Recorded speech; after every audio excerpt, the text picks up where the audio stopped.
Bismillahirrahmanirrahim. Alhamdulillahilladzi hadana li hadza wa ma kunna linahtadiya laula an hadana Allah.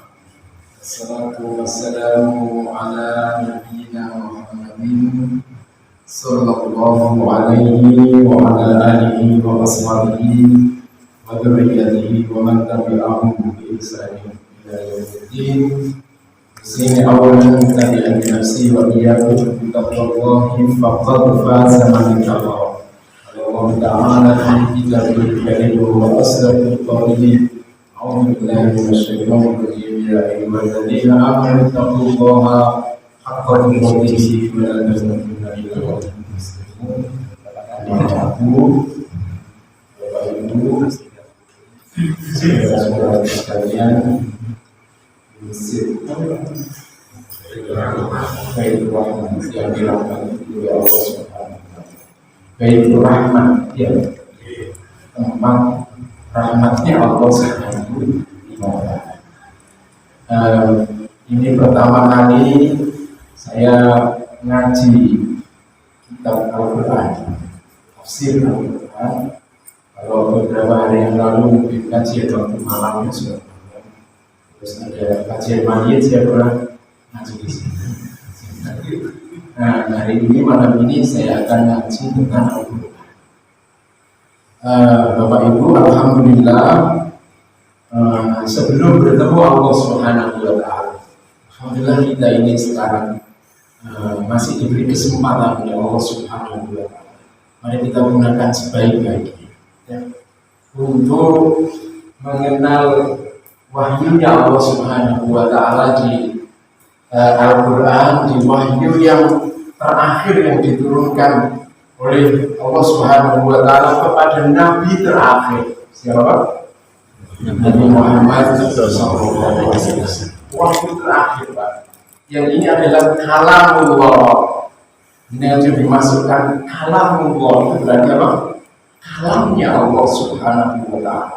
Dosa itu perkataannya Allah. Iya, perkataannya Allah Subhanahu wa Ta'ala. Loh, kok ada hurufnya, Ustaz? Kok ada harokatnya? Kok ada titik-titiknya? Itu gimana? Kok seperti kalamnya manusia saja? Wallahu a'lam, tidak usah kita bahas. Itu semua nanti kalau dengan bahas, nanti pusing sendiri, yang sendiri. Ini adalah kalamullah. Ini adalah ayatnya Allah Subhanahu wa Ta'ala. Bukan kalamnya Rasulullah Sallallahu Alaihi Wasallam. Coba dengan bayangkan, Rasulullah itu adalah manusia biasa. Bedanya adalah beliau dipandu oleh wahyu. Bedanya adalah beliau adalah maksum. terjaga tidak melanggar dosa, tidak melakukan maksiat kepada Allah, terjaga dari melakukan dosa, terutama ketika menyampaikan wahyunya Allah Subhanahu wa Ta'ala. Beliau itu adalah maksum manusia biasa tapi luar biasa, tidak seperti manusia pada umumnya. Rasulullah SAW. Nanti akan saya cerita di akhir aja bagaimana Rasul itu hebatnya Rasul. Nah, berbahagia sekali malam ini kita ternyata diberi kesempatan untuk belajar Al-Quran. Saya tanya dengan Al-Quran itu berapa juz, Pak? 30 juz. Harus tahu. Berapa suratnya? 114 surat. 114 surat itu dibuka dengan surat namanya apa? Al-Fatihah. Jadi kalian Al-Fatihah. Apakah Al-Fatihah itu pertama kali turun kepada Rasul Shallallahu Alaihi Wasallam? Bukan. Yang masyhur dan yang terkuat dari pendapat para ulama, Al-Fatihah itu bukan surat yang pertama kali turun kepada Nabi Shallallahu Alaihi Wasallam. Surat yang pertama kali turun kepada Nabi surat apa? Surat Al-Alaq. Mulai dari Iqra bismi rabbikal ladzi khalaq khalaqal insana min 'alaq iqra wa rabbukal akram alladzi 'allama bil qalam 'allamal insana ma lam ya'lam. Cuma 5 ayat pertama kali turun sampai seterusnya sampai wasjud waqtarik 19 ayat itu berikutnya. Pertanyaannya adalah, lulusan kenapa kok tidak ditulis ketika wahyu ini dibukukan? Kok Iqra kok di juz 30 nomor berapa suratnya itu? Kok gak ditulis di awal sendiri? Kenapa, Pak? Nah, ini pentingnya nanti kita belajar. Bedanya nanti nuzulul ayat atau nuzul surat. Ini surat-surat yang turun kepada Nabi Shallallahu Alaihi Wasallam itu yang di awal-awal tidak selalu ditulis di awal mushaf. Surat Al-Muzammil, surat Al-Mudaththir, surat Al-Qalam, ya ayyuhal muzammil qumil laila illa qalila nisfahu aw inqus minhu qalila aw zid alayhi wa rattilil qur'ana tartila ila akhir ayat sampai 20 ayat.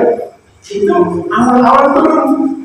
Ya ayyuhal mudaththir qum fa'anzir wa rabbaka fakabbir wa thiyabaka fatahhir wa rujza fahjur wa la tamnun tastakbir wa li rabbika fasbir fa idza nuqira fin naqur fa dzalika yawma idzi yawmun asir 'alal kafirina wa yasir. Seterusnya sampai 52 ayat itu juga surat yang turun pertama kali termasuk Al-Qalam, Nun wal qalam wa yasturun ma anta bi ni'mati rabbika bimajnun. Surat-surat di juz 29.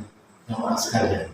Nah, ternyata ketika dibukukan mushaf Al-Quran ini menjadi yang seperti sekarang ini, ternyata tidak ditaruh di awal. Ternyata yang di awal apa?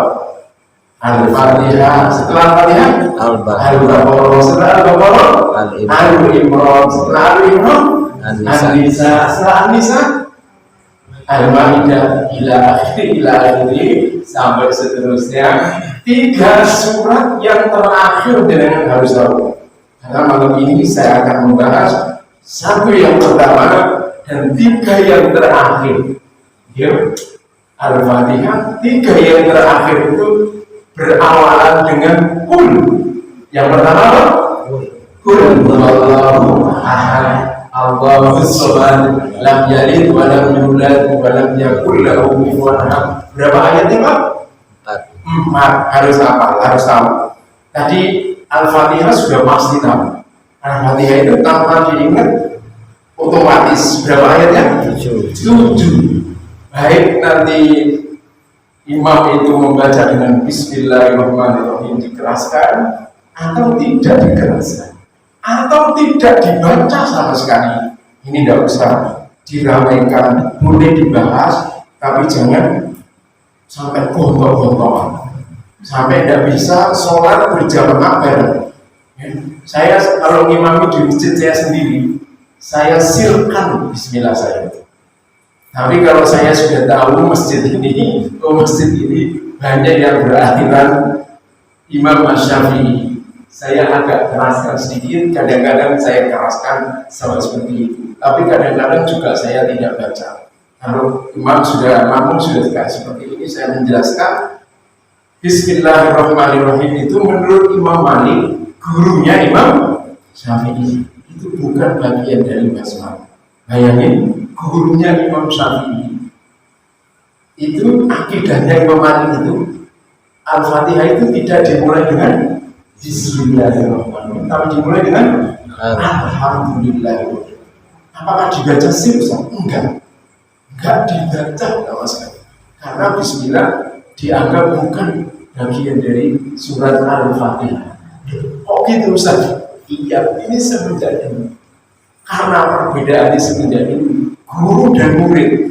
Kalau perdebatan ini dirujuk, ya saya hebat gurunya, Imam Syafi'i kan gurunya Imam Malik. Ini perdebatan loh, gak bisa begitu. Yang Bismillah juga begitu. Kalau ini usah boleh dibahas dari 4 mazhab Pak. Jangan kesan di Semarang ini ilmu dari 4 mazhab. Imam Malik mengatakan itu. Imam Syafi'i bagian dari Al-Fatihah atau Bismillahirrahmanirrahim dan dibaca keras. Dibaca keras. Itu sampai kalau mazhabnya Imam Syafi'i itu kalau nggak dibaca, ya nggak sah sholatnya, nggak sampai begitu, nggak dibaca. Karena nggak sah sholatnya, maka imam nggak sah sholatnya, makmumnya nggak sah sholatnya. Ini keliru memahami begini, nggak begitu. Nah terus 2 mazhab berikutnya itu mazhabnya Imam Hanafi, itu imam fikih yang pertama. Imam fikih yang pertama itu namanya Imam Hanafi, Imam Abu Hanifah. Setelah Imam Abu Hanifah hidupnya itu di awal itu Imam Malik. Setelah Imam Malik, Imam Syafi'i. Setelah Imam Syafi'i, Imam Ahmad, Ibnu Hanbal, Imam Hanbali. Nah, Imam Hanafi sama Imam Ibnu Hanbal itu menurut beliau bagian dari Fatihah. Bismillahirrahmanirrahim bagian dari Fatihah, tapi tidak dibaca sih. Jenengan kalau sholatnya di Makkah di Madinah, semua imamnya itu rata-rata mazhabnya Imam Ahmad. Imam Ahmad itu Imam Hanbali. Tidak akan pernah mendengar apa bacaan Bismillah. Saya ini ngisi di masjidnya itu, juga di masjidnya Muhammadiyah. Salah satu guru Muhammadiyah saya itu, guru saya Muhammadiyah itu, kalau ngimami di masjid Muhammadiyah saya itu heran. Loh baca terus Ustaz, ya saya baca keras biar paham nanti itu, supaya tidak terlalu fanatik. Jadi gua coba ilmunya itu begitu. Jadi 3 mazhab itu Imam Syafi'i, Imam Ahmad, sama Imam Hanafi. Bismillah itu bagian dari ayat dari surat Al-Fatihah. Ada yang dibaca keras seperti Imam Syafi'i, ada yang tidak dibaca keras. Nah Imam Malik satu-satunya yang menganggap. Tapi Imam Malik juga kuat mendapatnya. Imam Malik mendasarkan kepada hadis sahih. Hadisnya sahih. Imam Malik itu bahwa Rasulullah ketika sholat itu mulai dengan Alhamdulillahirabbil alamin. Ya, ada hadis sahih itu bahwa sholat itu dibagi menjadi 2, ya, dibagi 2. Qasamtus sholat ila nisfaini, dibagi 2. Ketika hamba itu mengatakan Alhamdulillahirabbil alamin, hamdani abdi, itu hadisnya panjang. Terus ketika hamba mengatakan Ar-Rahmanir-Rahim, majadani abdi, terus asna ilayya abdi, itu semua pujian. Alhamdulillahirabbil alamin, Ar-Rahmanir-Rahim, semua pujian. Nah sampai kemudian iya karena aku juga iya. 3 ayat itu adalah wilayahnya Allah Subhanahu wa Ta'ala. Kemudian iya karena aku juga iya karena stain dinas seterusnya. Itu adalah wilayah kita. Nah, wali abdi masuklah.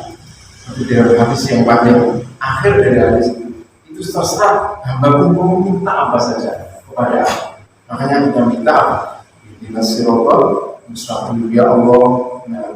Hada baina abdi, hada baini wa baina abdi, ketika kita mengatakan iyyaka na'budu wa iyyaka nasta'in. Jadi Bapak Ibu sekalian, ketika kita sholat, termasuk supaya sholat kita itu khusyuk, mengerti tentang ini, mengerti bacaan dari Al-Fatihah itu makna-maknanya, terus ingat hadis ini bahwa ketika kita membaca Al-Fatihah itu, kita itu seolah-olah berdiam kepada Allah Subhanahu wa Ta'ala. Ini kita mulai dengan Bismillahirrahmanirrahim. Nanti saya akan menjelaskan panjang lebar ini. Ya, jadi ini baru pengantar ini Al-Fatihah. Ya. Nah kemudian 3 ayat yang terakhir tadi selalu berawalan dengan kul. Ya. Yang pertama itu adalah 4 ayat. Yang kedua kul a'udzu birabbil falaq. Berapa ayat? Nah, masih mikir kan? Masih mikir. Ayo, berapa ya Bu? 5, betul. Nanti supaya tidak mikir gampang. Karena Al-Quran itu berakhir dengan angka 4, 5, 6. Jim, Sam, Susu. Itu nggak tahu juga sampainya dari mana itu. Kalau Al-Quran berakhir dengan itu ya. Aku tahu birabbil falaq min syarri ma khalaq, ya, wa min syarri ghasiqin idza waqab, wa min syarri nafathati fil 'uqad, wa min syarri hasidin idza hasad. Terus yang terakhir, qul a'udzu birabbin nas, malikin nas, ilahin nas, min syarri ghasiqin alladzi yuwaswisu fi sudurin nas. Sudah. Dengan sudah paham, berawal dengan Al-Fatihah. Al-Fatihah itu artinya apa? Pembukaan. Luar biasanya itu ya. Al-Quran dimulai dengan Al-Fatihah, pembukaan. Ya. Yang mana surat ini adalah Ummul Quran, induknya Al-Quran. Sebelum kita sampai kepada ayat yang dasar yang hebat-hebat, Al-Fatihah itu paling dasar sebetulnya. Al-Fatihah sudah itu sebetulnya inti dari Al-Quran itu ya, kalau diperas kalau istilahnya Pak Karno itu ya dulu yang katanya menciptakan apa? Pancasila diperas jadi Trisila gitu ya. Trisila diperas lagi jadi Ekasila bunyinya apa? Ada gotong royong. Quran itu ini bukan bicara, ini bicara riwayat dari Nabi SAW. Memang ini Nabi mengatakan Ummul Quran, induknya Al-Quran. Memang ini induk Pak. Nah sekarang kenapa ini yang penting? Kita baca dulu Al-Fatihah itu. Dimulai dengan Bismillahirrahmanirrahim. Sampai Alhamdulillahirabbil alamin arrahmanir rahim sampai maliki yaumiddin. Ini selesai Pak. Pertama, setiap kita karena itu maka tadi di pengantar saya mengatakan berbahagia sekali malam ini kita mulai belajar Al-Quran, mengenal wahyunya Allah Subhanahu wa Ta'ala. Al-Quran itu dimulai dengan sebuah introduksi itu bahasa Inggris, pengenalan tentang siapa Allah Subhanahu wa Ta'ala. Dimulai dengan tauhid, dimulai dengan iman. Ya. Al-Quran ini dibuka dengan surat Al-Fatihah. Ya, tema besar pertama yang hendak dikenakan kepada umat manusia ini semuanya ketika awal-awal turun Al-Quran ini, ya, Allah Subhanahu wa Ta'ala Iqra bismi rabbikal ladzi khalaq, itu pun bicara tentang asma Allah dengan bismi rabbik, nama Tuhan. Siapa nama Tuhan? Itu Iqra bismi rabbikal ladzi khalaq, khalaqal insana min 'alaq, Iqra wa rabbukal akram alladzi 'allama bil qalam 'allamal insana ma lam ya'lam, kalla innal insana la yadkhulu ar-ra'us dan inna ila rabbika ruj'a. Seterusnya ayat itu sampai fasjud wa taqib belum dikenalkan siapa Allah Subhanahu wa Ta'ala, sampai nanti mereka bertanya kepada Nabi SAW, siapa sebetulnya Tuhan yang mau dikenalkan Nabi Muhammad, Nabi yang mengaku, seorang yang mengaku sebagai Nabi. Sampai turun ayat jawab, Kul huwa Allahu ahad. Kul huwa Allahu ahad. Siapa sebetulnya itu adalah Allah. Kul huwa, katakan dia, huwa itu dia Allah. Itu ahad, satu esa tunggal. Satu esa tunggal itu tunggal, Pak. Ini Roh Kudus satunya, jadi trinitas. Ada Bapa, ada Anak, ada Roh Kudus. Ini menyatu jadi satu. Sing bingung adalah ketika disalib, kan dia percaya dia disalib, ya, terus disalib mati nggak? Pertanyaannya, udah mati Tuhan itu? Iya, mati. Karena ada namanya kebangkitan. Yesus bangkit Paskah, gitu. Hari Paskah itu hari berbangkit. Nggak tahu setelah 2 hari atau 3 hari, karena ada saksinya. Ternyata itu setelah dikubur di sana, itu jasadnya tidak ada, diangkat ke langit. Kalau orang beriman membaca Al-Quran nggak percaya begitu. Nabi Isa itu memang hendak dibunuh, tapi tidak berhasil ditangkap, tidak berhasil dibunuh. Karena ada muridnya namanya Yahuda, itu yang diserupakan oleh Allah Subhanahu wa Ta'ala dengan Nabi Yesus, itu yang ditangkap lalu disalib. Nabi Isa diselamatkan oleh Allah Subhanahu wa Ta'ala, ke langit, diangkat ke langit. Barrofa'ahullahu ilaihi. Menurut Quran ini yang benar, dan ini yang sudah saya kaji. Nabi Isa alaihissalam itu satu-satunya Nabi yang istilahnya disempurnakan oleh Allah Subhanahu wa Ta'ala, belum meninggal dalam pengertian secara umum seperti kita ini. Beliau diangkat ke sisinya Allah Subhanahu wa Ta'ala. Menurut hadis-hadis sahih, kelak sebelum akhir zaman Allah akan menurunkan kembali Nabi Isa alaihissalam ini tetap dengan mengikuti risalahnya Rasulullah SAW. Beliau memiliki misi baru dalam hadis-hadis sahih, yakni nanti orang-orang Nasrani yang menuhankan Nabi Isa itu akan terbelalak. Dia dianggap sebagai Tuhan, padahal beliau tidak pernah mengatakan sembahlah, tapi adalah menyembah Allah Subhanahu wa Ta'ala.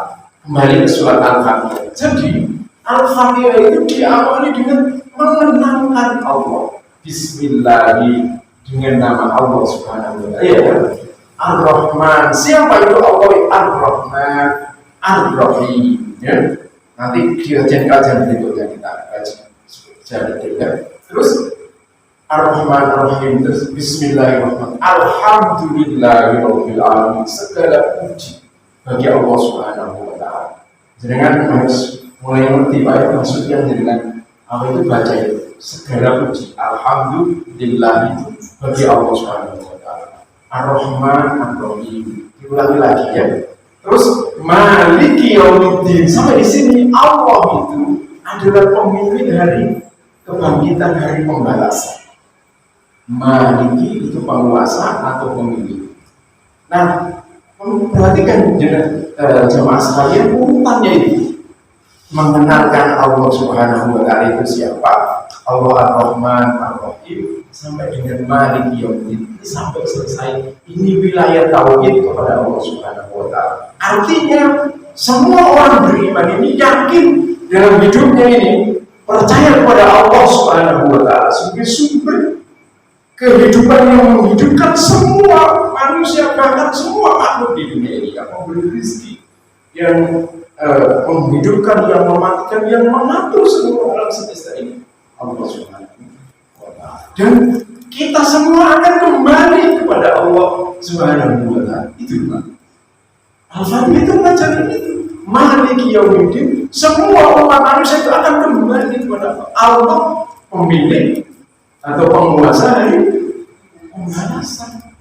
Nah, artinya berarti bahwa kita umat manusia ini hidup ini setelah kita mengenal Allah, ya, siapa Allah, kemudian Allah menjadi tempat tujuan, kemudian kita semua nanti akan kembali kepada Allah. Ada tugas di sana di dalam Al-Fatihah. Ya, Iyyaka na'budu wa iyyaka nasta'in. Setelah wilayah tauhid, wilayah mengenal Allah, dan ini pertama kali orang mukmin setelah kita ini setelah dewasa harus belajar ini. Karena ini yang paling krusial dalam hidup manusia.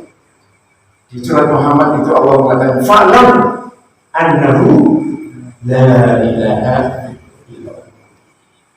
Apalagi yang ditunggu saya pernah mengkajikan ayat ini di sini. Apalagi yang sesungguhnya yang kita tunggu dalam kehidupan ini, kecuali kita ini menunggu kematian kita masing-masing. Terus ayat ini diteruskan, "Fa'lam annahu la ilaha illallah wastaghfir li dzambika wa lil mu'minina wal mu'minat wallahu ya'lamu mutaqallabakum wa mathwaakum." Ada di surat Muhammad ayatnya ayat 19 insyaallah. Ya, maka kita kaji fa'lam annahu la ilaha illallah. Ketahuilah bahwa tidak ada yang berhak diibadahi di dalam kehidupan yang ditaati dalam kehidupan ini kecuali dengan Allah Subhanahu. Maka misi besar kita ini dalam hidup ini adalah iyyaka na'budu wa iyyaka nasta'in. Coba dengan terjemahkan apa maknanya? Iyyaka hanya kepada, iya, na'budu kami. Kebanyakan kita terjemahkan kami menyembah. Maksudnya menyembah itu. Ini terpengaruh dengan bahasa Sanskerta, dengan agama-agama yang lain. Islam itu beda dengan agama yang lain. Allah itu beda dengan agama yang lain. Kalau semua agama itu, semua Tuhan itu ada representasi fisiknya, ada wujud yang dia gambarkan secara fisik. Benar nggak?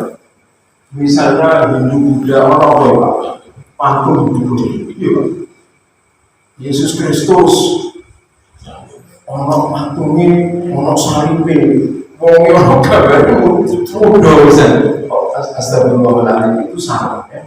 Tidak begitu harusnya menggambarkan itu. Tidak sopan sebenarnya. Ya, beliau digambarkan kayak begitu tidak sopan, dan memang menurut Islam itu tidak begitu. Nah, itu keyakinan ya. Kita tidak menghina, tapi memang seperti itu fakta. Jadi na'budu itu kalau kita buka di tafsir, saya nanti juga tafsirnya dua kitab ini ya, Taisirul Karimir Rahman fi tafsiri Kalamil Mannan. Taisirul Karimir Rahman fi tafsiri Kalamil Mannan, Imam As-Sa'di. Ini ulama kontemporer Saudi Arabia. Nah, ini ulama pertengahan, tafsir Ibnu Katsir. Semua orang yang belajar tafsir pasti pernah tahu siapa Ibnu Katsir. Ini empat jilid, kitabnya segini ya Pak ya. Nah, ini enak, satu jilid, namanya Taisir. Jadi lebih apa? Lebih gampang, lebih mudah.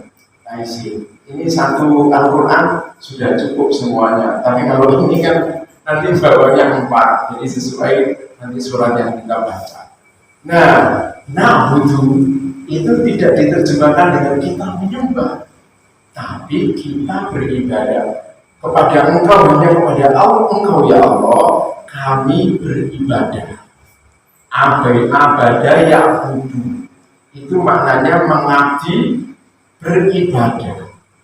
Kalau maknanya beribadah Pak, kalau tadi menyembah itu fisik seperti ada patung kemudian disembah-sembah, ya Pak ya. Tapi Allah tidak begitu. Maknanya ibadah kepada Engkau ya Allah, kami itu beribadah, dan hanya kepada Engkau ya Allah kami minta tolong. Sehingga ayat misalnya surat Ad-Dariyat, apa itu ayat surat Ad-Dariyat itu, Wa ma khalaqtul jinna wal insa illa liya'budun. Jeneng apa sampai itu surat apa ya? Tidak aku ciptakan jin dan manusia kita ini dia sedang kecuali kita beribadah kepada Allah Subhanahu.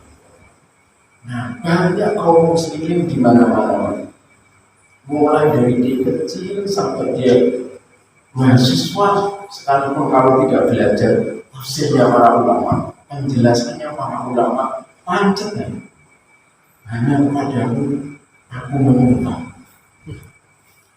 dan tidak aku ciptakan jin dan manusia kecuali untuk menyembahku. Nah, itu bahasa Indonesia enggak punya arti, artinya ya punya fisik begitu. Allah itu diibaratkan secara fisik. Kalau begini pengertiannya jangan heran kalau kemudian umat muslim ini pemahamannya berkaitan dengan mana ibadah itu sempit. Mana ibadah itu hanya ketika dia sholat, ketika dia puasa, ketika dia haji, ketika dia berdoa, melakukan ritual-ritual, ya, apa itu ya, umroh, haji dan seterusnya, itu seperti itu. Kalau di luar itu bukan ibadah, maka ketika dia muamalah bersama melakukan trading perdagangan di pasar, dia menjadi curang, ngomongnya, kata-katanya ini dia berdusta. Ini tidak begitu. Ini efek dari orang memahami makna ibadah. Seolah-olah setelah dia lepas dari masjid itu, dia tidak ada kaitannya lagi. Ketika dia juga jadi penguasa, terus nggak tahu karuan. Ya. Ketika dia jadi penguasa, mungkin membohongi rakyatnya gitu ya. Wah, pandemi seperti ini, PCR dari harganya mungkin 2 juta, terus ada yang 1 juta 900, terus jadi 500, jadi 400, sekarang nggak tahu jadi berapa. Ya ampun, ini efek buruk dari orang yang mengalami kesalahan memahami ibadah. Ada ulama itu menjelaskan makna ibadah itu adalah ismun jami'un lima yuhibbuhu wa yardahu minal aqwal wal af'al ad-dhahira wal batin. Maknanya itu ismun jami'un, itu semua aktivitas lima yuhibbuhu wa yardahu, yang dicintai Allah dan yang diridhoi oleh Allah Subhanahu wa ta'ala. Maka ada aktivitas yang dicintai, yang diridhoi oleh Allah, itu baik minal aqwal, ucapan-ucapan, atau minal wal amal, atau perbuatan-perbuatan, baik yang zahir atau yang batin. Nah, maka kegiatan dalam hidup kita ini, Pak, kalau kita seperti ini menjelaskannya, tidak ada satupun yang luput dari namanya apa? Ibadah kepada Allah Subhanahu wa ta'ala. Berarti dalam hidup kita ini harus selalu terikat dalam ketaatan kepada Allah Subhanahu wa ta'ala.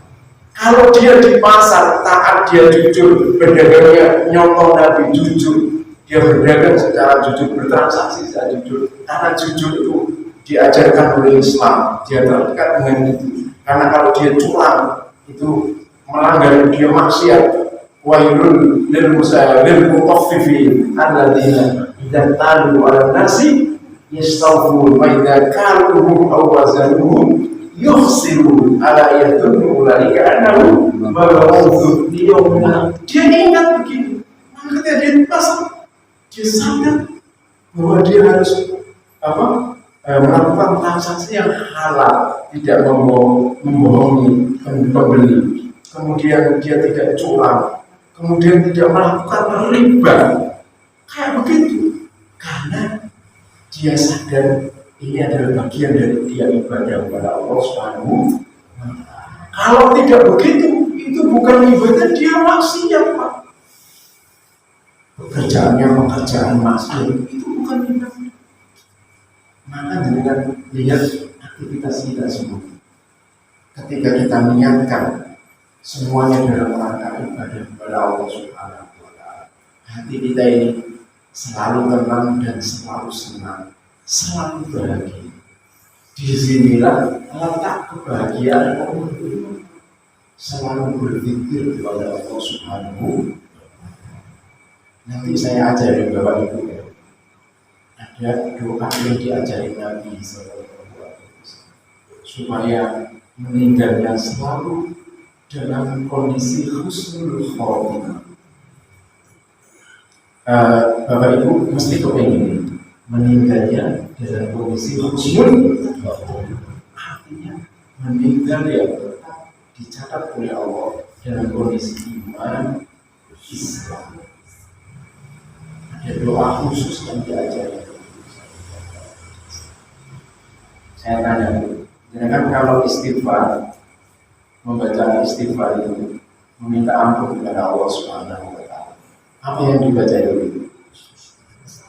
Astagfirullah, astagfirullahaladzim, astagfirullahaladzim, astagfirullahaladzim. Kata-kata doa istighfarnya. Lihat ada doa istighfar yang namanya Sayyidul Istighfar. Sudah Ibu-ibu sudah hafal Sayyidul Istighfar? Alhamdulillah. Kalau sudah, alhamdulillah. Berarti perhatiannya sangat bagus sekali, sangat baik sekali. Ingin mengenalkan dan meraih husnul khotimah. Bagi yang belum, nanti setelah ini ya, kalau dengan belum bisa kami tuliskan. Ustaz yang sudah hafal di sini atau saya tuliskan. Selalu dibaca ini pagi, subuh, atau petang, maghrib, atau isya. Karena Nabi SAW memberikan jaminan. Siapa saja yang membaca Sayyidul Istighfar di hadisnya itu siang hari, lalu sore hari dipanggil oleh Allah Subhanahu wa Ta'ala, dia dicatat min ahlil. Siapa saja yang bisa membaca doa ini di pagi hari, lalu malam harinya dipanggil oleh Allah Subhanahu wa Ta'ala. Sebelum subuh, ya sebelum pagi dia dipanggil. Kalau malam sebelum pagi, kalau pagi sebelum sore dipanggil oleh Allah Subhanahu wa Ta'ala. Dia dicatat min ahlil jannah. Bagaimana doanya? Allahumma anta rabbi la ilaha illa anta khalaqtani wa ana abduka wa ana ala ahdika wa wa'dika mastata'tu a'udzu bika min syarri ma sana'tu a'udzu laka bi ni'matika 'alayya wa a'udzu bika min fadli innahu la yaghfiru dzunuba setelah subuh, setelah pikir macam-macam, jangan lupa dimasukkan ke hati. Ya Allah, kita itu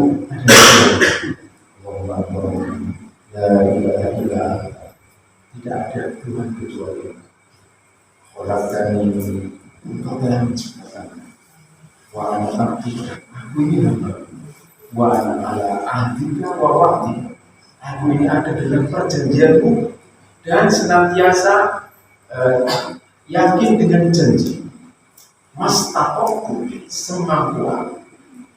Terus aku berikan muslim, aku berlindung di Allah kepada dari perbuatan itu. Aku belajar yang mati, aku mengakui semua nikmat itu berasal dari ya, semua nikmat kita ini dari Allah. Aku tidak aku tidak orang bisa. Jadi kalau baca ini ketika aku mau haji, di depan Ka'bah, nangis, tak sadar ini biar nongkrongkan nih kayak omong. Ojo ngono iki jenengan kalau mungkin yang seneng ke apel atau seneng ke satu. Terus ilang dosa maca saya itu istighfar cuma.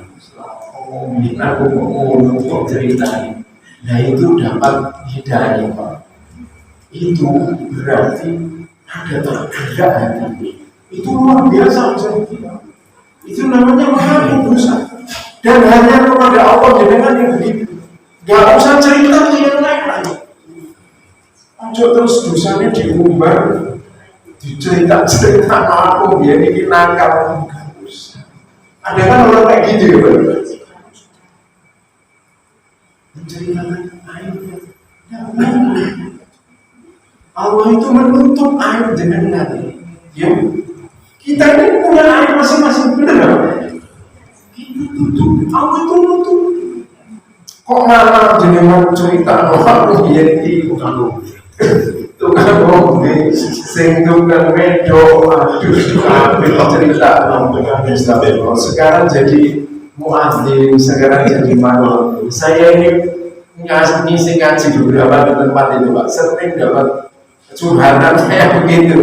Terus, aduh, jadi Ustaz saya lihat supaya lega bisa, alhamdulillah saya ini dapat lega. Saya cerita, terus benar-benar tetap istiqomah dalam hidup. Dan ngeramu masjid ini kalau saya ngelawan, ini hanya orang-orang yang imannya itu tingkat tinggi dan bisa ngeramu masjid. Yang mau adan itu diremen loh, Pak. Mesti itu jadi rebutan adan itu. Orang yang datang ke sini itu berkat muadzin itu dengan itu berapa pahalanya, Pak. Ikhlas kepada Allah Subhanahu wa Ta'ala.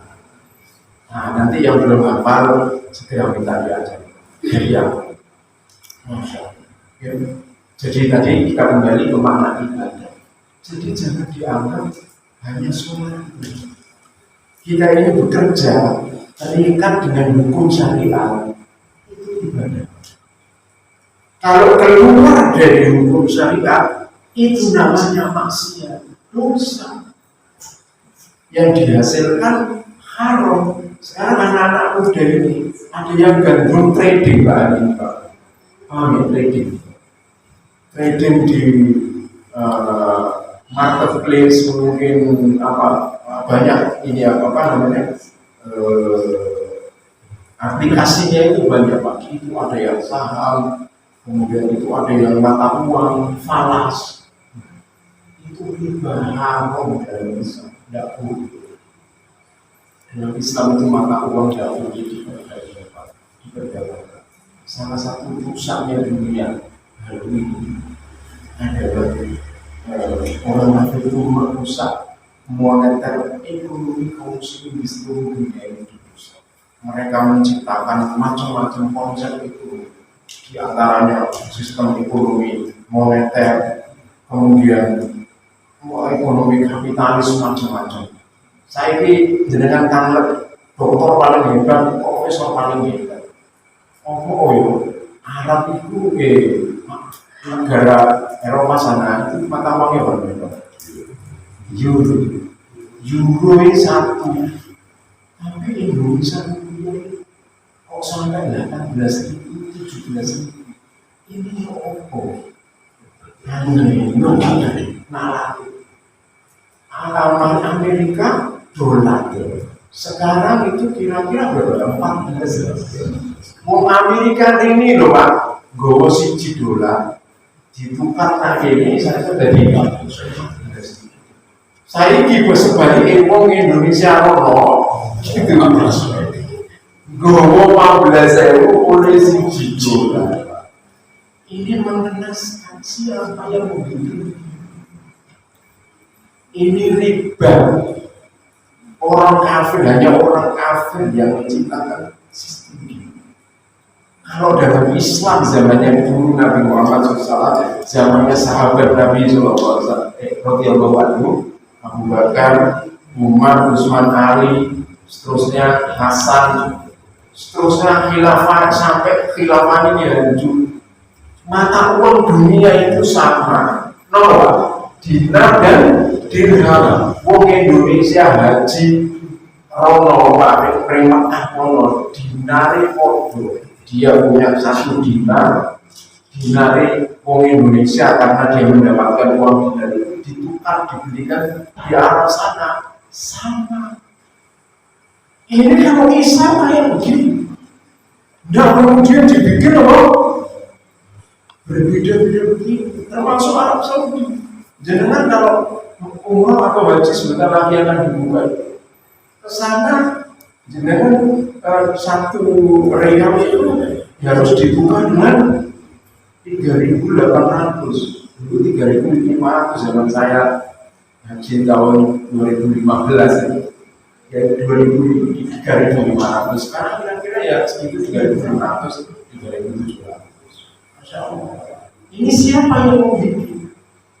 Bukan Islam, dan ini bukan aturan Islam. Ini namanya yang terus dijaga seperti ini kondisinya. Nah, karena dia tidak mau tunduk dengan aturannya Allah Subhanahu wa Ta'ala. Biasanya kembali masalah ibadah tadi. Jadi nanti kalau mau tidur supaya nilainya itu ibadah, maka niatkan tidur ini untuk istirahat.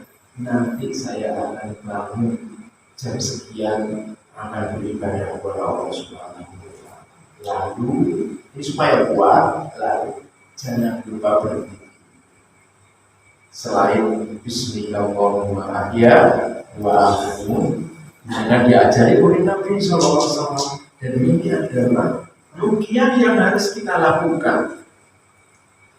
Bisa setiap hari sebelum menjelang tidur itu, atau ya pas jenengan ingat, kadang-kadang lupa.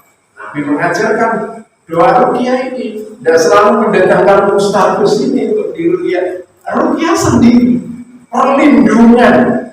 Tadi itu surat yang 3 yang terakhir itu semua adalah surat perlindungan. Nah, saya nanti akan jelasin ya sebelum. Tadi ini ibadah, soalnya makna iya karena butuh iya karena nasta'in sangat puas. Ketika kita tidur, kita membaca ayat kursi. Ya Pak, apa ayat kursi Pak? Allahu la ilaha illa huwal hayyul qayyum la ta'khudhuhu sinatun wa la nawm lahu ma fis samawati wa ma fil ardi man ladzi yashfa'u indahu illa bi idhnihi ya'lamu ma baina aydihim wa ma khalfahum wa la yuhituna bi shay'in min 'ilmihi illa bima sha'a wasi'a kursiyyuhu samawati wal ardi wa la ya'uduhu wa huwal 'aliyyul 'azim. Allahu ahad, Allahu samad, lam yalid wa lam yulad wa lam yakul lahu 3 kali. Mula'udhu birabbil falaq 3 kali, mula'udhu birabbin nas 3 kali. Boleh sekali. Setelah itu tangannya ditiup. Ya, ditiup. Nabi ngajari ditiup. Tsumma nafakho. Nabi ngajari ditiup. 3 kali ditiup. Boleh sekali. Setelah ditiup tangannya dia baru diusahain. Usahain dari atas. Ditiup.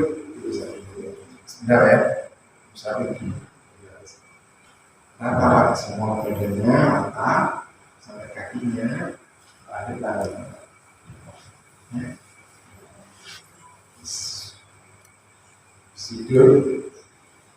Tidurnya terserah. Kalau mengikuti tidurnya Nabi, berbaring ke sisi kanan menghadap membaca doa Bismillahirrahmanirrahim. Bismillahirrahmanirrahim. Nanti jangan lupa dipraktekkan, karena inilah perlindungan kita kepada Allah Subhanahu wa Ta'ala, termasuk husnul khotimah. Bayangkan dengan baca Qul huwallahu ahad itu faedahnya itu sulusul Quran, sepertiganya Quran suruh wahai. Berarti mau coping telu bisa hatam. Itu maknanya fadilahnya, kebaikannya. Maknanya itu begitu. Jangan setiap hari terus aku nafas lagi. Mau coping telu itu sama kuliah ilmu kafir juga begitu. Nabi katakan bukan Quran seperempatnya Quran mau kuliah itu tapi itu papa terus lunas 30 juz jangan begitu itu juga enak bebas tetap setiap hari baca minimal berapa bulan Nabi mengatakan Quran ini harus selesai Pak. Kalau kita mungkin 1 tahun itu terlalu lama sebetulnya kalau menurut ukuran Nabi paling cepat 3 hari. Nah, 3 hari itu dalam hadis begitu. Jadi kalau prakteknya teman-teman yang 1 hari selesai semua Quran itu menyalahi sunnah Nabi. Karena Nabi itu malah melarang begitu. Karena kalau dibaca begitu itu pasti hanya dibaca banter-banter, nggak ditadaburi, nggak dimengerti. Padahal Al-Quran nggak untuk banter-banter, tapi untuk dipahami kayak begini. Ini kita ngaji itu dipahami. Ya Pak ya, habis. Setelah tadi iya karena berdua iya karena jadi hidup kita ini ada termasuk dengan ngaji kayak. Nah, suatu saat mungkin perlu ada enggak di kajian di sini yang subuh kajian subuh ada belum. Nah itu kan karena jangan mungkin seusia adik-adik ini mungkin belum pernah sholat namanya sholat subuh atau sholat isra. Sholat isra atau sholat subuh itu sholat subuh yang berjamaah. Setelah sholat subuh tidak keluar masjid berpikir baca Quran atau ngaji kayak begini. Setelah ngaji nanti tulu itu terbit matahari. Terbit matahari tidak boleh sholat, haram sholat. Termasuk setelah asar tidak boleh ada sholat. Termasuk pas matahari di tengah tidak boleh. Nah setelah matahari di tengah bergeser sedikit itu namanya waktu duhur, waktu Jumat, baru sholat. Asar tidak boleh sholat, kecuali ada waktu, ada sebab masuk masjid atau ada sholat mayit, ada mayit, itu ada sebabnya boleh. Nah terus termasuk isyraq tadi ketika dulu belum boleh sholat, setelah 10 menit atau kira-kira 15 menit rata-rata itu namanya sholat subuh. Itu bukan sholat duha. Karena sholat itu diawali dengan sholat berjamaah subuh. Ada hadis dalam Sahih itu siapa yang bisa sholat 2 rakaat subuh berjamaah kemudian dia berpikir bahwa tidak keluar masjid sampai turun sampai isyraq tadi itu dia akan mendapatkan kebaikan seperti haji dan umroh sempurna aman. Sudah ada pernah yang sholat seperti ini. Nah biasanya benar kalau sedikit benar. Tapi kalau ada kajian setelah subuh diberi pengertian begini, maka terus sekali sholat rakaat langsung boleh sholat dulu. Nah mendapatkan kebaikan haji sempurna.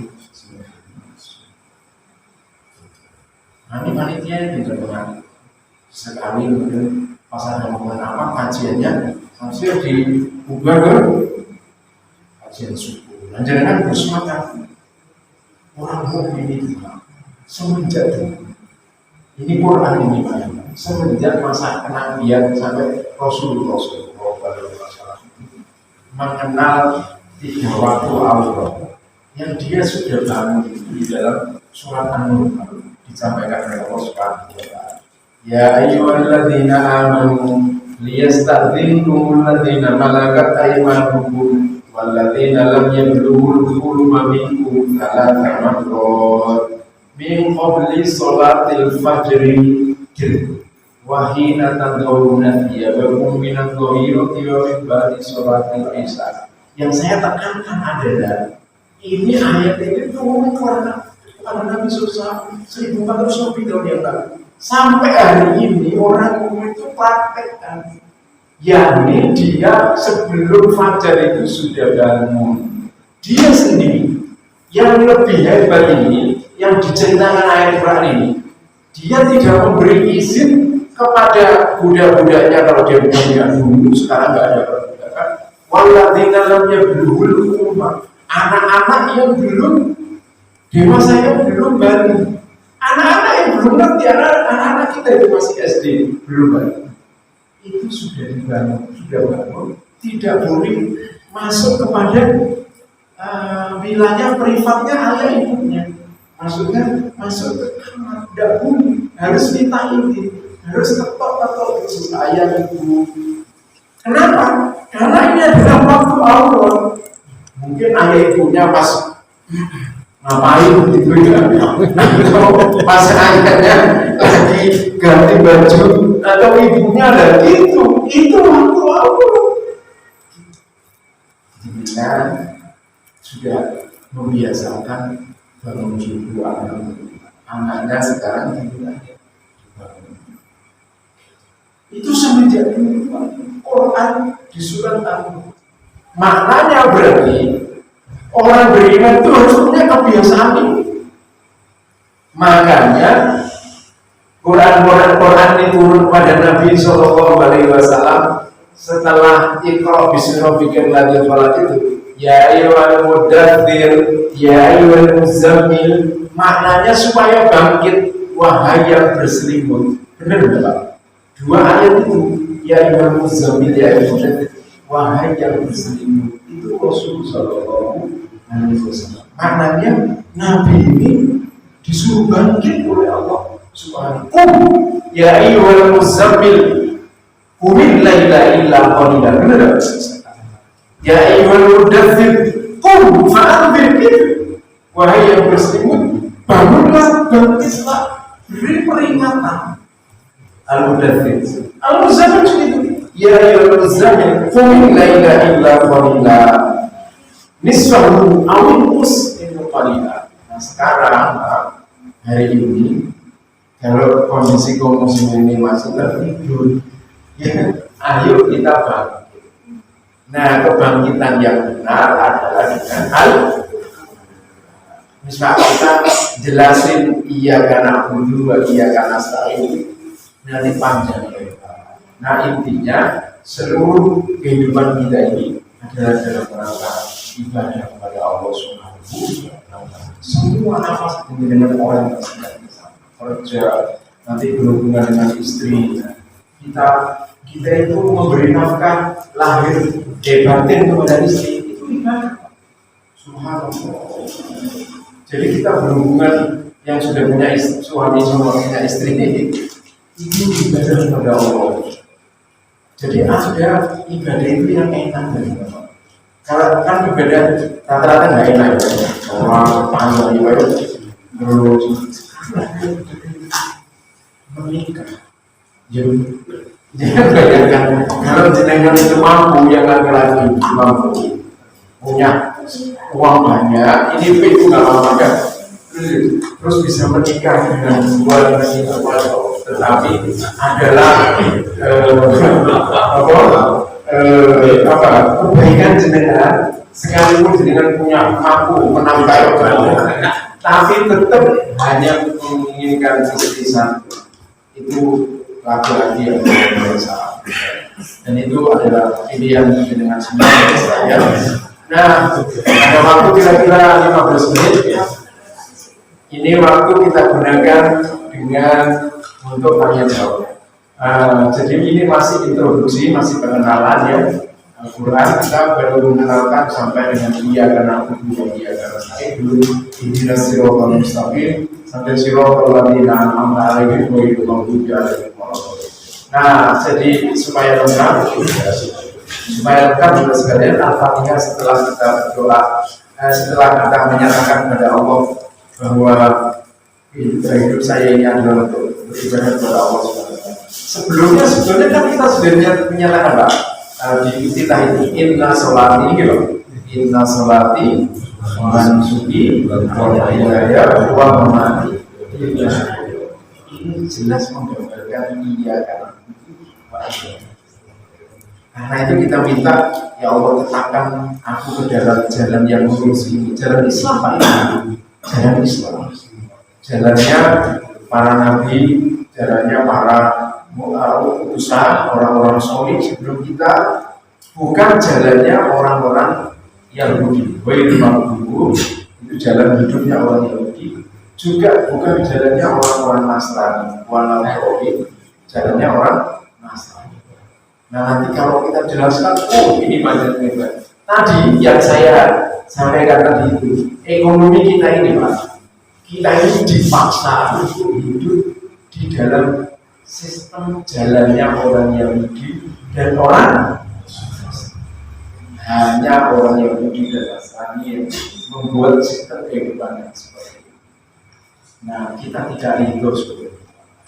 Ini untuk kita pahami, untuk kita mengerti. Kenapa kok hidup ini susah? Ya karena kita ini dijajah oleh mereka sebetulnya Pak. Sistem ekonomi kita ini dijajah oleh mereka.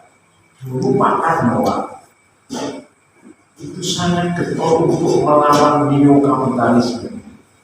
Dari semua presiden Indonesia hanya makan dulu yang berdaulat Indonesia. Nggak boleh ada investasi asing. Go to hell with your aid, IMF. Gitu. Kamu ke neraka sana IMF. Mereka datang ke sini. Tidak mau mereka. Amerika mau menguasai sumber daya alam Indonesia. Go to hell. Nggak mau. Hanya Presiden Soekarno. Tapi Pak Karti orangnya kayak gitu. Ya sungguh juga sebenarnya. Bujuni akeh Pak. Nanti dia akeh bujuni Pak. Wong Jepang itu orang sing bunuh diri ada istrinya yang sebelumnya Dewi Soekarno, karena dia cemburu. Cantik juga tidak ada, istrinya Pak Karno yang gak cantik ada.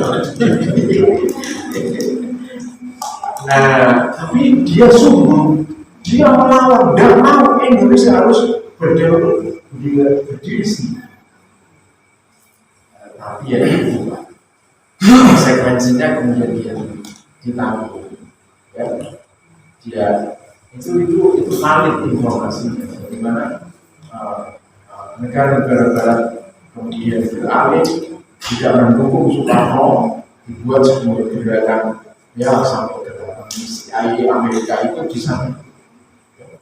Nah, cerita ini sama. Baik Pak, ada 10 menit, ada yang boleh bertanya apa saja. Bapak dulu atau Ibu dulu? Bapak dulu. Mohon. Itu Jelas. nanti mungkin banyak akhirnya ini ke fikih ya. Maksud tadi yang disampaikan mengenai perekonomian ini. Ada dua yang saya tanyakan, satu mengenai yang tadi yang tidak jadi sholat asar setelah itu sudah nggak bisa yang haram ya, kecuali sholat yang Ada sebab. harus sebab. Kemudian itu asal sampai dengan Maghrib. sampai dengan dia nggak boleh sholat. Terus yang kedua yang mengenai perekonomian tadi kan Ustaz menyampaikan bahwasanya perdagangan mata uang ya. Atau apapun namanya yang terjadi di dunia sekarang ini, ekonomi dunia sekarang ini, itu kan riba. Bagaimana hukumnya kalau seandainya orang itu menyatakan bahwasanya itu riba, tapi dia juga di dalamnya dan memakai juga, maksudnya menggunakan juga maksudnya. Karena orang nggak bisa lepas dari itu. Sebenarnya seperti dari Arab Saudi kan pakai rial, harganya sudah beda sama rupiah.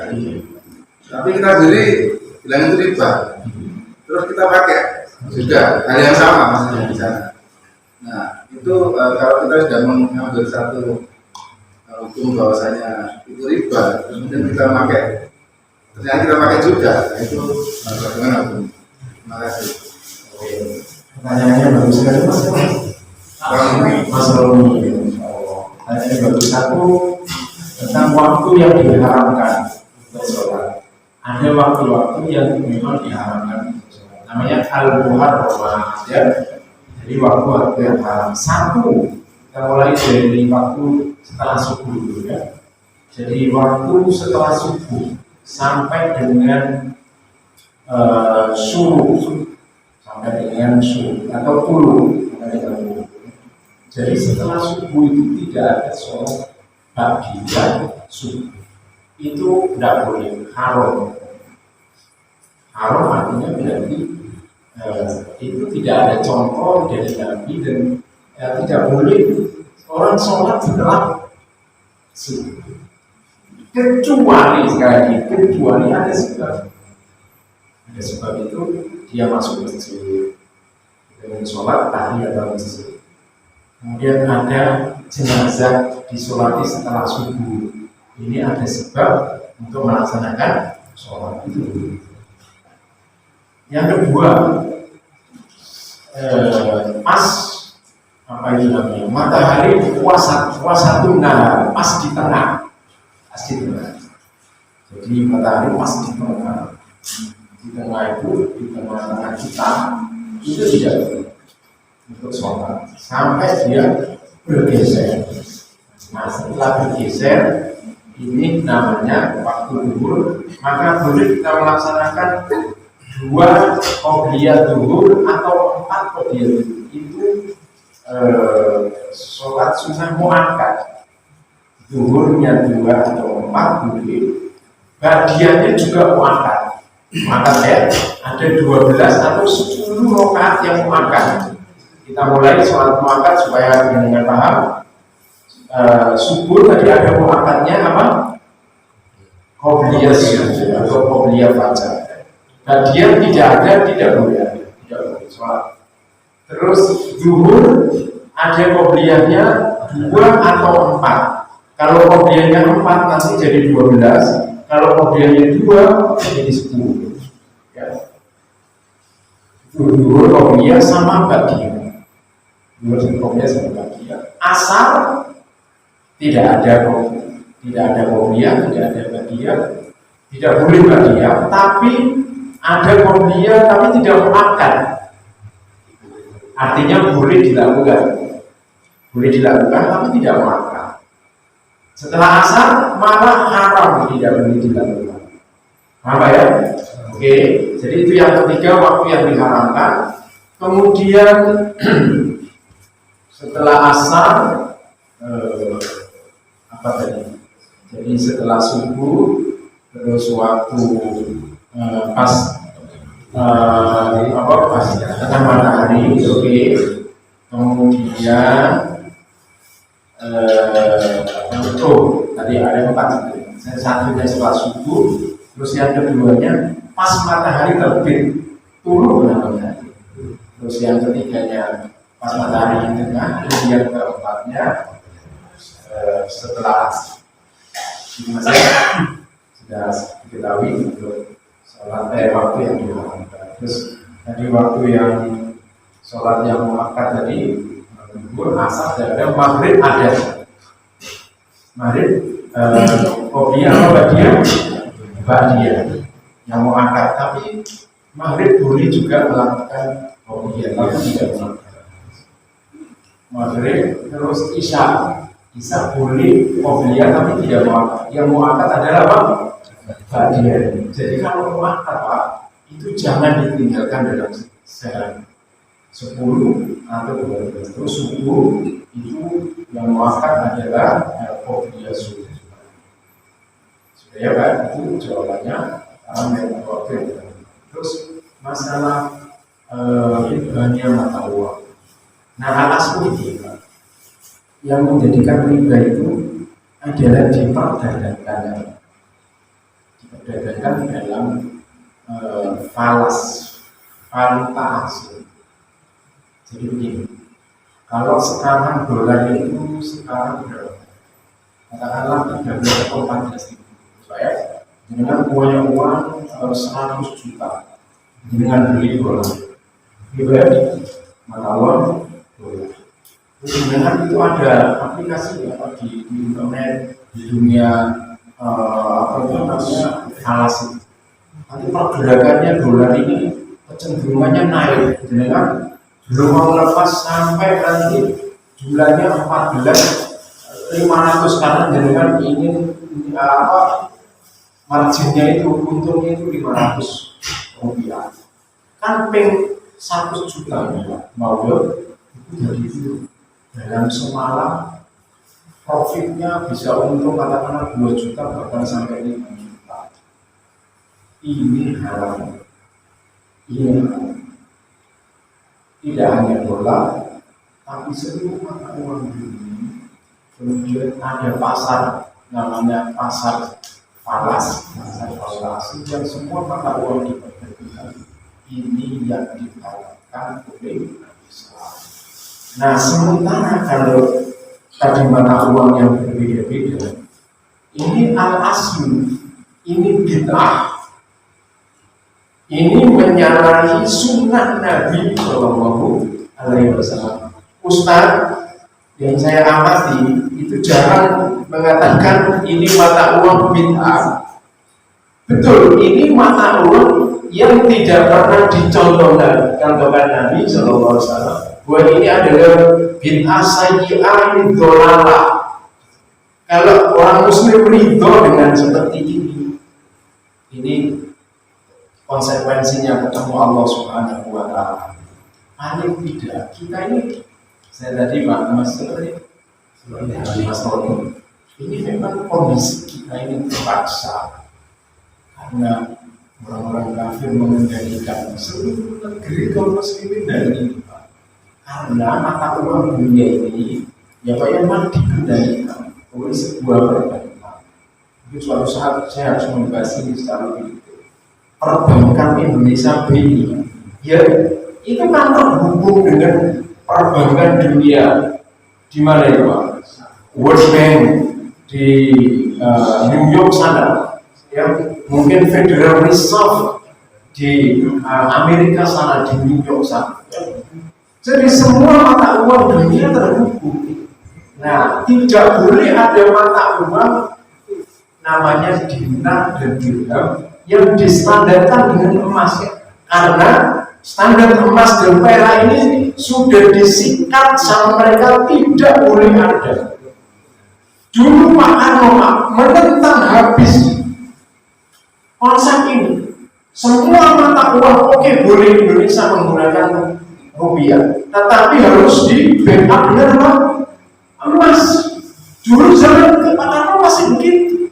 Jadi bank itu harus punya cadangan emas untuk membackup semua mata uang rupiah yang beredar di Indonesia. Maknanya begini Pak, kalau misalnya 10.000 dulu misalnya 10.000 itu dapat 1 gram emas, maka jenengan bisa ngalikan berapa triliun yang beredar di Indonesia, maka bank di seluruh Indonesia harus bisa menyediakan. Karena mungkin kita punya uang 100 juta, saya ingin buka uang ini dengan apa? Dulu masih ada sebelum tahun 71, namanya Bretton Woods. Itu sebuah keputusan, sebuah kesepakatan Amerika. Kesepakatan apa ini? Istilahnya kesepakatan dia sendiri yang menghapus kewajiban seluruh mata uang dunia untuk di-backup dengan emas. Lo coba saya kira Pak, sampai di duit 100.000.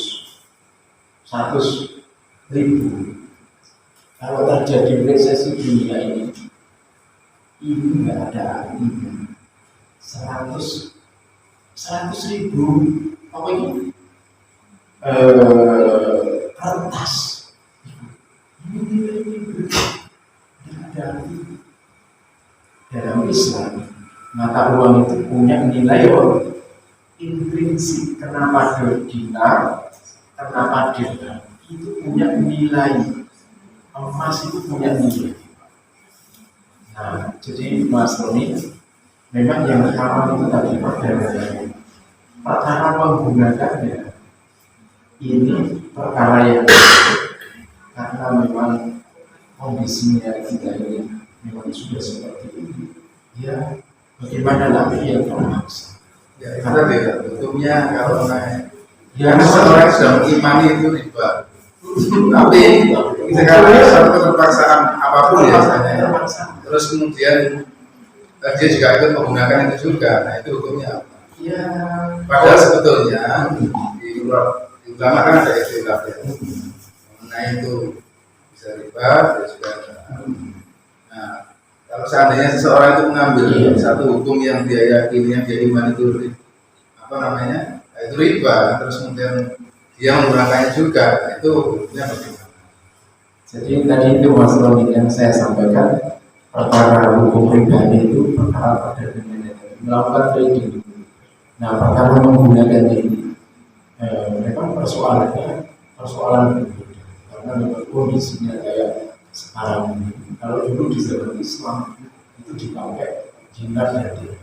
Sekarang menggunakan uang kertas yang ini memang sudah didesain oleh orang-orang kafir supaya kaum muslimin terpuruk terus, kondisi ekonominya terpuruk, selalu terus ada perbedaannya tadi itu. Bagaimana keluar dari ini sulit Mas. Jangan tanyakan kepada profesor ekonomi ini gimana. Kecuali kita mandiri, kecuali kita harus terbebas dari seluruh ekonomi dunia. Kita tidak mau terikat uang kita ini, misalnya uang kita dengan dolar, sudah kita sendiri sepakat. Bisa nggak? Bisa. Masalahnya adalah pemimpin kita ini sudah ya seperti itu Pak. Tadi istilah saya itu sudah terperangkap masuk di dalam jebakan. Kalau politik itu ukur dengan PBB, ojo mana Indonesia Pak, Saudi itu Pak. Coba sekarang Saudi misalnya dia. Dulu Saudi kok ono konser Pak. Saiki konser gila-gilaan Saudi Pak. Zaman pandemi ini Pak, terus bisa ono konser. Dulu ada hukum cambuk Saudi. Di surat An-Nur itu tentang mencambuk zina laki-laki. Sekarang nggak ada lagi. Saya untuk Indonesia nanti ada mau cambuk mereka yang pemabuk. Saudi sudah dihapus, diganti dengan hukum denda dan hukum penjara. Jadi walhasil Mas Roni, memang kondisi kayak seperti itu. Jadi apa hukumnya Ustaz? Ya saya mengatakan karena kondisi terpaksa tidak ada pilihan lagi. Sudah saya ngomong. Masalah berbeda-beda. Katakanlah kita bekerja, kita menganggap menjadi kalau memangnya tidak ada niat untuk pemerintah itu, bagaimana? Bisa dibeli. Nah, saya asupan dengan Pak Dovir. Nah ini bagus pertanyaannya Pak Dovir tentang bekerja yang dia tidak ada niat kerja menghormati lagi. Nah ini pentingnya ngaji lah ya. Nabi mengatakan innamal a'malu wa innama likulli imrin ma nawa faman kana hijratuhu ila Allah wa rasulihi fa hijratuhu ila Allah wa man kana hijratuhu ila dunya aw imra'atin yang dikuba ila akhir hadis atau kama qala Rasulullah SAW. Jadi semua perbuatan itu tergantung niat.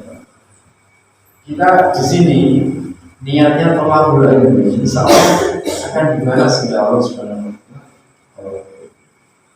Nanti besok pagi kita bekerja, niatkan ibadah kepada Allah karena pekerjaan ini halal. Saya niatkan untuk mencari rezekinya Allah Subhanahu wa Ta'ala untuk sanggup ibadah, untuk misalnya istri, untuk misalnya anak, ya, untuk sekolah dan lain dalam rangka ibadah kepada Allah. Itu mesti harus diniat. Jadi semua orang sebetulnya dalam hatinya mesti ada keinginan sesuatu. keinginan sesuatu itu namanya niat. Jadi kan berangkat ke masjid tadi, makanya niat itu tidak selalu dilafalkan, Pak. Jadi kan ketika berdiri sudah terentak hatinya sholat isya tadi, sholat isya 4 rakaat sudah itu niat Allah Akbar. Makanya tempat niat itu kalau dipaksakan bersamaan dengan perbuatan itu jadinya was-was, Pak. Kan jenengan ada lihat ada imam itu yang takbirnya itu loh Allah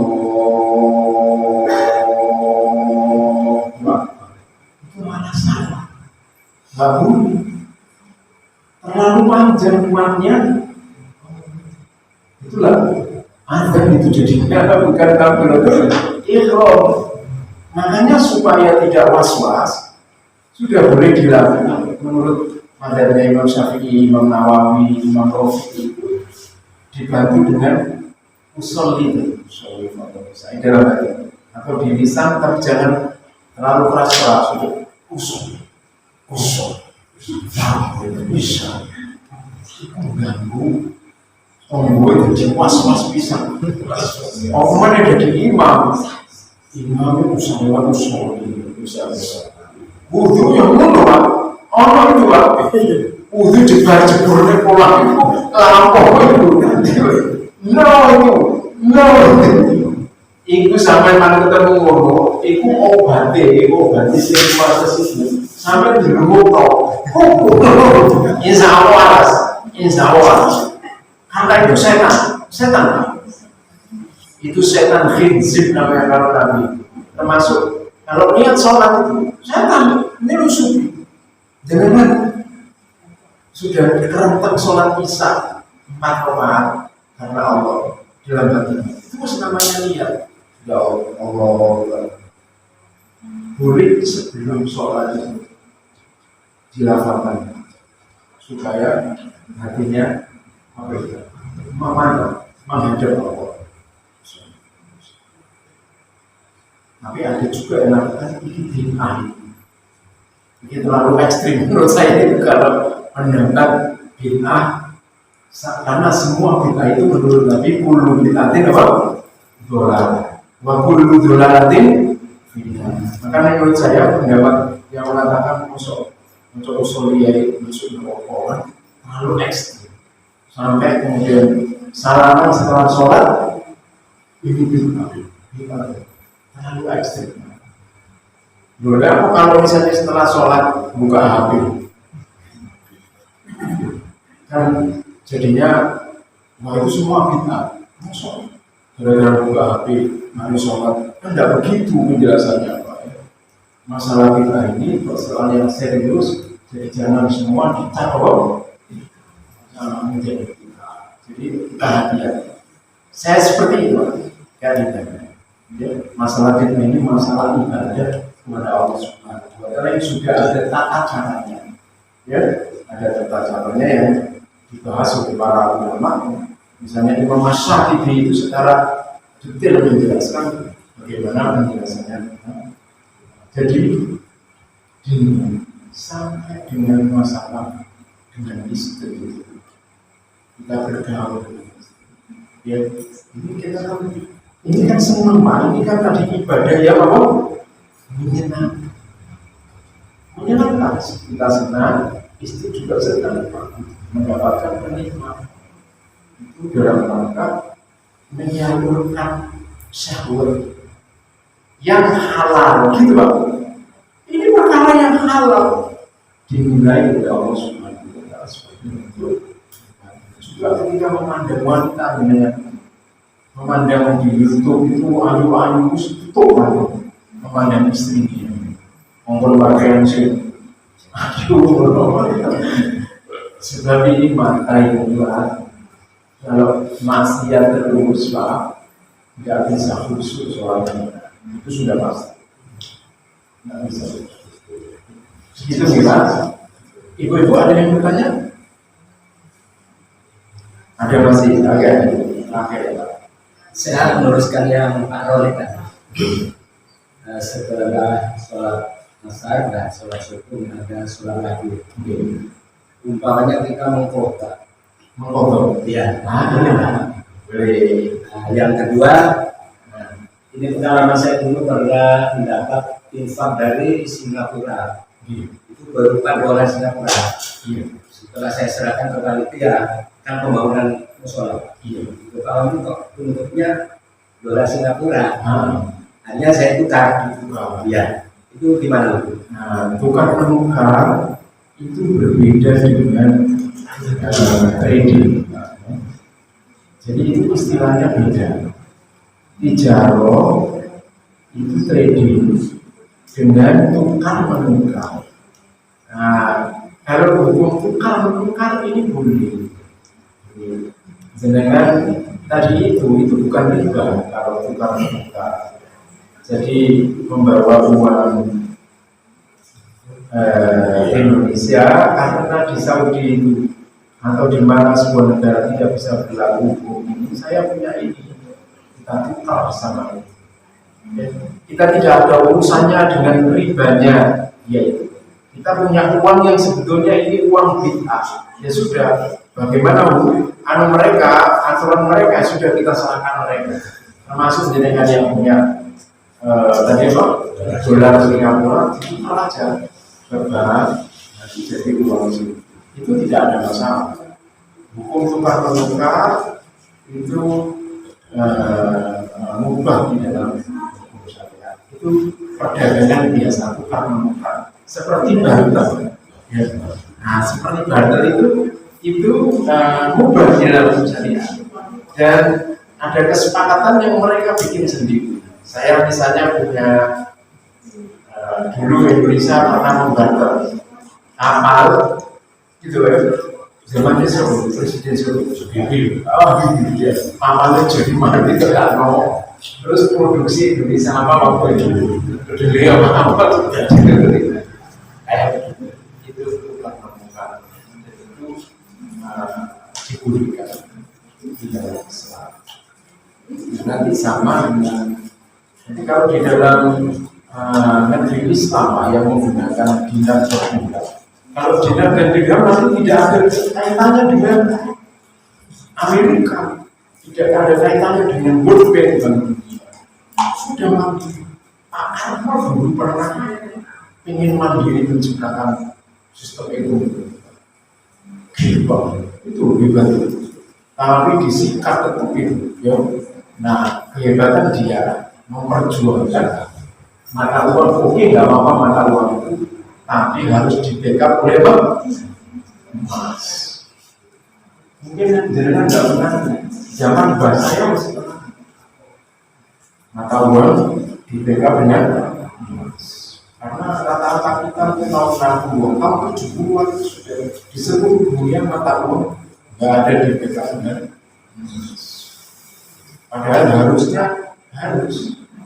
Karena kita kalau terjadi resesi kita punya uang katakanlah 100 juta yang kita simpan di rumah kita itu, inflasi nggak perlu keluar jadi bangkrut itu jadi miskin, tiba-tiba jadi miskin. Beda kalau 100 juta jadi dengan belikan tanah, ya tuh, dengan belikan rumah terus atau dibelikan emas. Makanya kalau orang pintar jangan terlalu banyak menyimpan uang apa? Uang kertas, belikan emas, belikan properti, investasikan di bisnis-bisnis yang produktif. Itu Pak. Jadi tadi bertanyanya itu terus yang satu tadi kodok, masalah kodok. Nah, kodok itu termasuk sholat karena sebab. Nah, bagi mereka yang mengakui atau mengikuti madhab bolehnya mengkodok, saya termasuk yang mengikuti itu, termasuk dengan kalau ketiduran subuh, ya sudah ketika bangun itu dikodok saja. Kok bangun di jam itu niatnya usulnya fardes bukan subuh tapi subha, jadi subuh dan duha, tapi tidak boleh tetap fardes subuh. sholat habis subuh. Nanti setelah itu baru sholat duha. Jangan di rokok, nggak boleh sholat itu di rokok. Nah, jadi boleh dipotong, termasuk sebenarnya yang dulu waktu masih belum mengenal Islam atau ya sekarang aja ya. Sekarang kadang-kadang lupa atau kadang-kadang tertidur itu dipotong sholat. Ya karena ada hadis Nabi bahwa kalau kita berhutang kepada manusia saja di bawah kita bayar, apalagi kita berhutang kepada Allah, maka layak untuk kita bayar, kita tunaikan. Ini Pak. Waktunya mengikuti yang kita tinggalkan. Yang subuh Betul. kita ganti subuh. Mengikuti waktu yang kita tinggalkan. Maka subuh juga diganti subuh atau setelah subuh. Kalau asar, ya setelah asar. Setelah asar kalau boleh sholat. Ini saya kemarin saya lupa belum sholat asar. Saya kontrol. Isya juga belum sholat. Itu ya. Itu namanya waktu sholat. Berbeda kalau dengan di jamaah. Gitu ya. Nah, nanti suatu saat kami menjelaskan sholat kosong. Ada yang lain Pak? Sudah ya Pak ya? Cukup lumayan ini kita pembukaan ngaji Pak. Alhamdulillah dengan begini insya Allah wawasan kita bertambah. Kalau ada perbedaan itu sudah biasa Pak. Itulah. Saya selalu lapang Pak. Ada perbedaan itu itulah. Oh iya, Ustaz menurut Ustaz seperti ini, ya Ustaz yang lain seperti itu. Itu sudah biasa. Seperti tadi saya menjelaskan uang ini memang sembuh Pak. Memang sembuh. Memang tidak cukup dengan yang seperti ini, tapi harus dibahas tuntas dari mulai dasarnya. Iya ya, saya menjelaskan dasarnya. Rata-rata banyak ustaz itu yang nggak berani mengatakan ini uang kita ini karena akan dianggap ini ekstrim orang ini, gitu ya. Kalau saya berani aja, karena memang faktanya Nabi dulu tidak pernah menggunakan uang kertas, tidak mungkin uang kertas. Karena uang itu harus memiliki nilai intrinsik. Nah itu Pak, ini yang disikap orang kafir itu. Karena itu emas, karena itu perdagangan emas dan semua perdagangan nilai logam mulia Pak, itu semua monopoli. Benar kan? Itu orang-orang yang berdagang itu Pak, pasar seluruh dunia itu dimonopoli, termasuk tambangnya, gitu Pak. Apa enggak gila? Ini dunia kita ini sekarang tambang diamond itu apa? Berlian. Itu ada penambang dikuasai oleh korporasi raksasa dunia. Yang dari itu ke itu, termasuk harganya. Coba, apa diamond permata tadi itu yang cuma kecil itu harganya jutaan. Sopo mesti nyetel terus. Mereka pelaku bisnis raksasa. Ini orang Muslim ini sekarang diposisikan. Memang dalam kondisi yang apa? Tapi jangan khawatir, jangan merasa berkecil hati. Karena ya cuma silakan dunia dikuasai, kelak orang mukmin itu kembali kepada Allah di hari akhir yang harus kita dapatkan, harus kita lakukan. Kalau bisa memang dunia ini dikuasai oleh orang mukmin supaya aman. Selama dunia ini dikuasai oleh kafir, apalagi sekarang Indonesia ini dikuasai dari tidak akan kemana-mana. Sudah percaya, luar biasa kondisinya sekarang. Kita tutup dengan doa, kita membaca istighfar 3 kali, astagfirullahaladzim, astagfirullahaladzim, astagfirullahaladzim, subhanallah wa bihamdihi, asyhadu an la ilaha illa anta, astaghfiruka wa atubu ilaik. Wassalamualaikum warahmatullahi wabarakatuh.